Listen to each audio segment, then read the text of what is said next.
പശ്ചിമബംഗാളിലെ ബറൂയിപ്പൂർ രൂപതയുടെ കീഴിലുള്ള മിഷൻ കേന്ദ്രത്തിൽ അതിക്രമിച്ചു കയറി ഭീതി സൃഷ്ടിച്ച സംഘത്തിനു നേരെ പോലീസിന്റെ സമയോചിത ഇടപെടൽ. തിങ്കളാഴ്ച ഒരു സന്യാസ വേഷധാരി ഒരു സംഘം ആളുകളും മിഷൻ കേന്ദ്രത്തിലെത്തി മതപരിവർത്തനം ആരോപിക്കുകയും മിഷൻ കേന്ദ്രത്തിലുണ്ടായിരുന്ന വൈദികനെ ചോദ്യം ചെയ്യാൻ ശ്രമിക്കുകയും ആയിരുന്നു.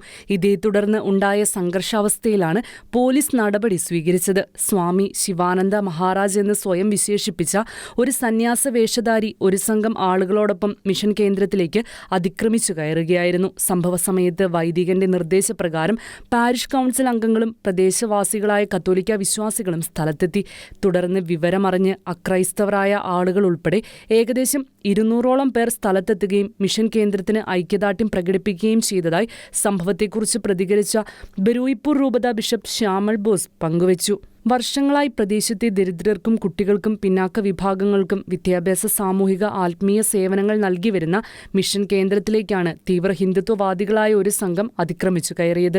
മിഷൻ പരിസരത്ത് അതിക്രമിച്ചു കടന്ന സംഘം ക്ലരേഷൻ വൈദികർക്കെതിരെ വ്യാജ ആരോപണങ്ങൾ ഉന്നയിച്ചാണ് ഭീഷണി നടത്തിയത്. നിർബന്ധിത മതപരിവർത്തനം നടത്തുകയാണെന്നും വിദേശ രാജ്യങ്ങളിൽ നിന്ന് ലഭിക്കുന്ന ഫണ്ടുകൾ ദുരുപയോഗം ചെയ്യുകയാണെന്നും അടിസ്ഥാനരഹിതമായ ആരോപണങ്ങൾ സംഘം ഉന്നയിച്ചു. തുടർന്ന് 7 ദിവസത്തിനുള്ളിൽ മിഷൻ കേന്ദ്രം ഒഴിഞ്ഞു ണമെന്നാവശ്യപ്പെട്ട് മിഷണറിമാർക്ക് നേരെ ഭീഷണി മുഴക്കി.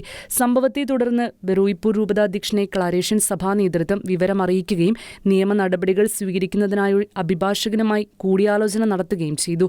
പ്രാദേശിക പോലീസ് സ്റ്റേഷനിൽ വിവരമറിയിക്കുകയും പോലീസ് സ്ഥലത്തെത്തി സ്ഥിതിഗതികൾ വിലയിരുത്തുകയും അക്രമി സംഘത്തെ പോലീസ് സ്റ്റേഷനിലേക്ക് മാറ്റുകയുമായിരുന്നു. തുടർന്ന് അക്രമി സംഘത്തിനെതിരെ എഫ്ഐആർ രജിസ്റ്റർ ചെയ്തു. പൊതുക്രമസമാധാനം തകർക്കുകയോ പ്രാദേശിക സമൂഹങ്ങളിലെ അംഗങ്ങളെ ഭീഷണിപ്പെടുത്തുകയോ ചെയ്യരുതെന്ന് പോലീസ് സംഘത്തിന് മുന്നറിയിപ്പ് നൽകിയതായി റിപ്പോർട്ടുണ്ട്. കൂടാതെ മിഷൻ കേന്ദ്രത്തിന് ആവശ്യമായ സുരക്ഷയും പോലീസ് ഉറപ്പു നൽകി. അതേസമയം പോലീസിന്റെ സമയബന്ധിതമായ നടപടികൾക്ക് ബിഷപ്പ് ബോസ് നന്ദി പറഞ്ഞു. നാഷണൽ ഡെസ്ക് ഷിക്കേന ന്യൂസ്.